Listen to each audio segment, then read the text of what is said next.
I started fishing with my father when I was 6 years old. He was teaching me to navigate, tie knots. I could navigate about anywhere when the time I was 10. It's a cool way to grow up.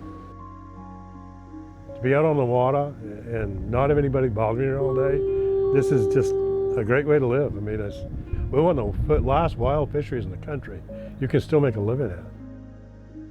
So recently, Downeast Maine in particular was actually designated as a National Heritage Site, believe it or not. It's one of the most rural, rugged, fjord-like places.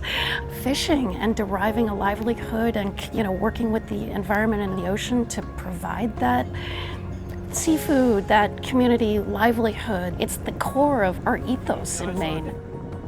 The communities that are here because of fishing, and that's where a lot of our work isn't just fisheries data, it's as much community data and working on human issues as it is with fish. Essentially, we are here to sustain fishing forever. Pretty simple mission. So the 4 pillars, I would say, are adaptive and resilient fisheries. The second piece is preserving that heritage. Third pillar would be strengthening and empowering that next generation to really enable solutions, look for innovation, adapt. And then the fourth is really being a model for adaptation and action. I work primarily as a scientific translator between fishermen observations and then with the management entities and academic scientists. We're at a crux, a really critical time right now to understand how to best prepare ourselves as things change. Scientists aren't able to get out and observe everything. And so getting the information from people who are on the water is actually our best way of understanding how we may have to shift.